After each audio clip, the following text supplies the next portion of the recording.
Hello, and welcome to my little reading corner over here. I'm going to read you another story from this book. This is The Fairy Doll and Other Tales from the Doll's House by Rumer Godden. Now today we're going to read the story about the fairy doll. Let me see where we're at here. Yeah, it's the fairy doll. Here's the little foreword.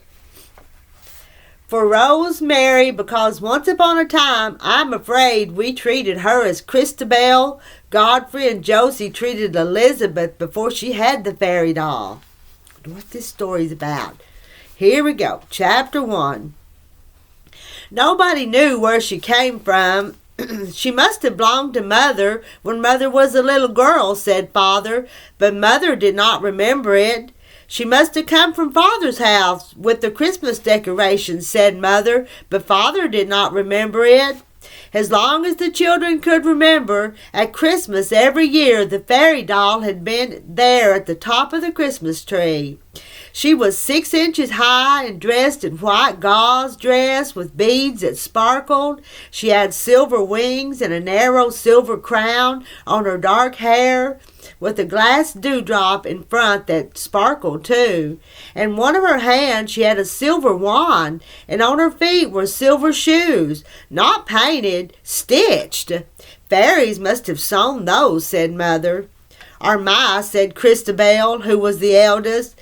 Elizabeth, the youngest, was examining the stitches. Fairy mice, said Elizabeth.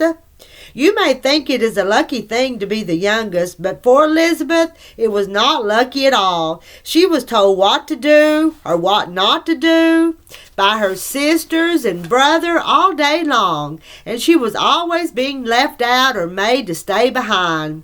You can't come, you're too young, said Christabel. You can't reach, you're too small, said Godfrey, who was the only boy. You can't play, you're too little, said Josie. Josie was only 2 years older than Elizabeth, but she ordered her about most of all. Christabel was 8, Godfrey was 7, Josie was 6, but Elizabeth was only 4, and she was different from the others. They were thin, she was fat, their legs were long, hers were short, their hair was curly, hers was straight. Their eyes were blue, hers were gray and easily filled with tears. They rode bicycles. Christabel's was green, Godfrey's was red, and Josie's dark blue. Elizabeth rode the old tricycle. The paint had come off and its wheels went wheeze, wheeze, wheeze. Slowpoke, said Christabel, whizzing past. Tortoise, said Godfrey.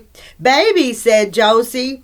Not a slowpoke tortoise baby, said Elizabeth, but they did not hear. They were far away, spinning down the hill. Zoo, zoo, zoo, zoo, zoo, went the tricycle, and Elizabeth's eyes were filled with tears. Cry, baby, said Josie, who had come pedaling back, and the tears spilled over. Then that Christmas, Elizabeth saw the fairy doll. She had seen her before, of course, but not really, said Elizabeth, not properly, as you shall hear. Every year there were wonderful things on the Christmas tree, tinsel and icicles and frosted glass that had been Father's when he was a little boy, witch balls and colors like jewels and a trumpet of golden glass. It had been Father's as well, and bells that were glass too, but colored silver and red. Have you ever rung a glass bell? Its clapper gives out a ting that is like the clearest, smallest, sweetest voice. There were silver nuts and little net stockings filled with gold and silver coins. Can you guess what the coins were? They were chocolate. There were transparent boxes of rose petals and violets and mimosa. Can you guess what they were? They were sweets. There were Christmas crackers and colored lights and candles. When the lights were lit, they shone in the dewdrop on the fairy doll's crown, making a bead of light. It twinkled when anybody walked across the room or touched the tree, and the wand stirred in the fairy doll's hand. She's alive, said Elizabeth. Don't be silly, said Christabel, and she said scornfully, what a little silly you are. Thwack! A hard, small box of sweets fell off the tree and hit Christabel on the head. The fairy doll looked straight in front of her, but the wand stirred gently, very gently in her hand. In the children's house on the landing was a big chest carved of cedar wood. Blankets were stored in it and spare clothes. The Christmas things were kept there too.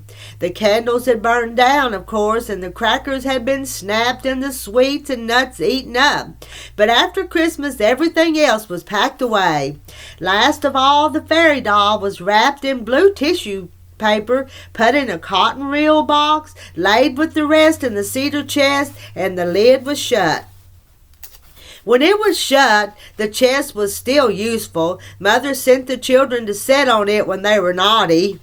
The next Christmas, Elizabeth was 5. "You can help to dress the tree," said Mother, and gave her some crackers to tie on. "Put them on the bottom branches, and then people can pull them," said Mother. The crackers were doll-sized, silver with silver fringes.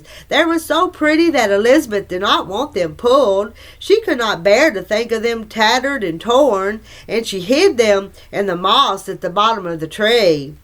"What are you doing?" said Godfrey in a terrible voice. He had been kneeling on the floor with his stamp collection, for which he had a new valuable purple British Guiana stamp.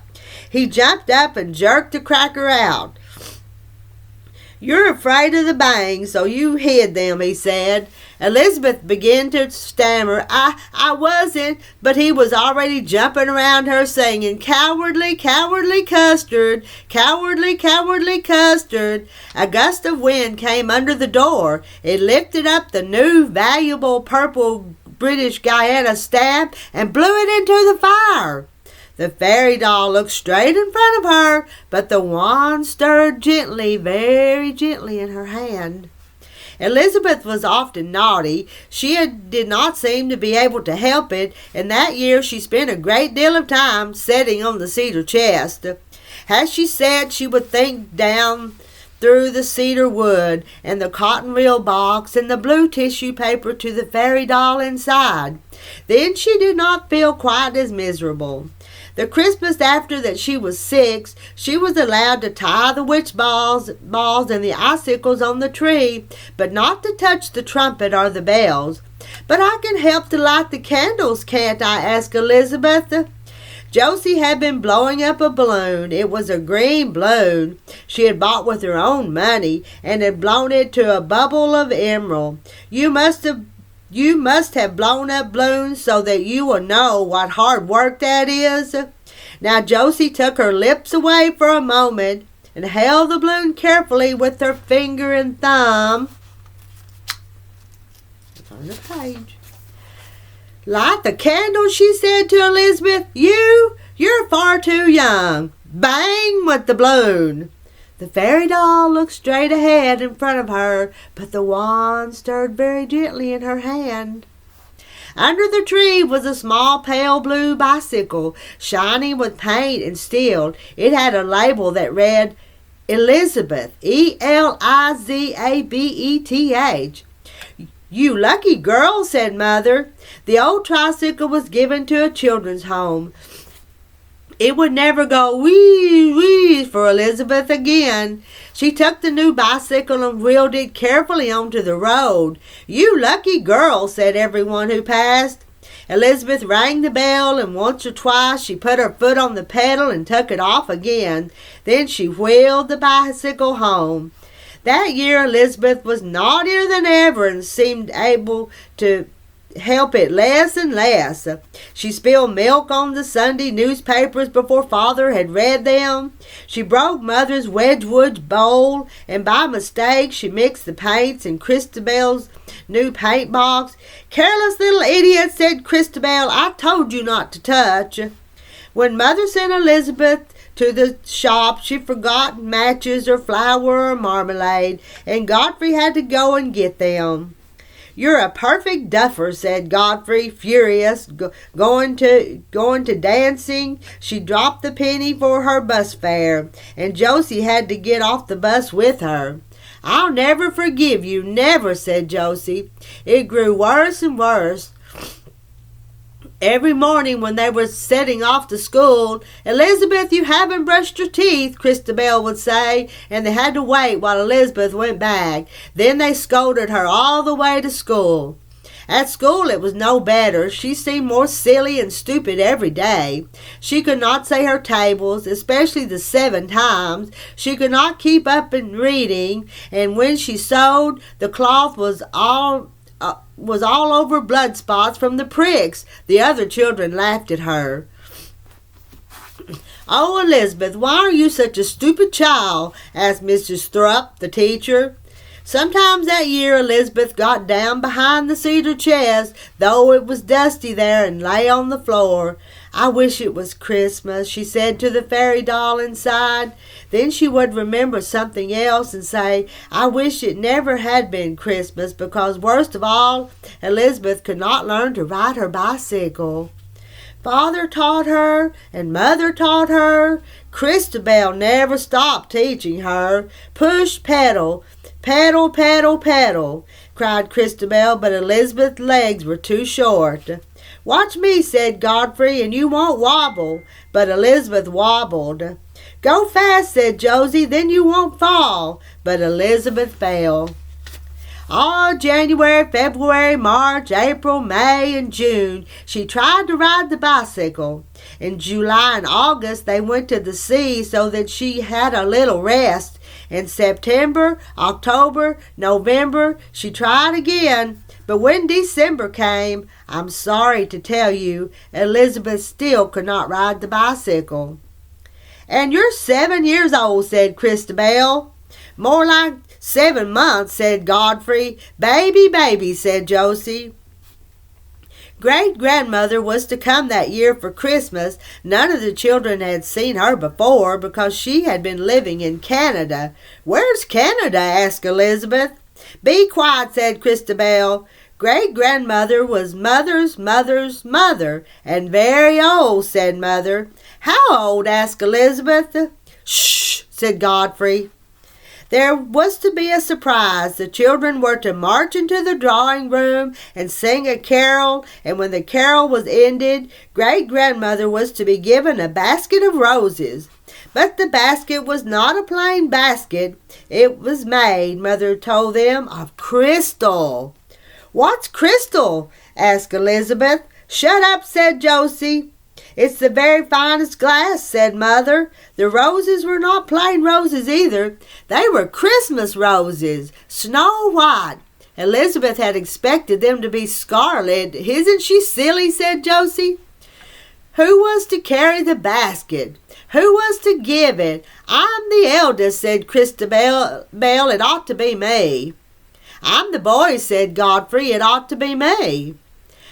"I'm Josephine, after great-grandmother," said Josie. "It ought to be me." "Who is to give it? Who?" In the end, they asked Mother, and Mother said, "Elizabeth." "Elizabeth? Elizabeth? Elizabeth? Why?" they all wanted to know. "Because she's the youngest," said Mother.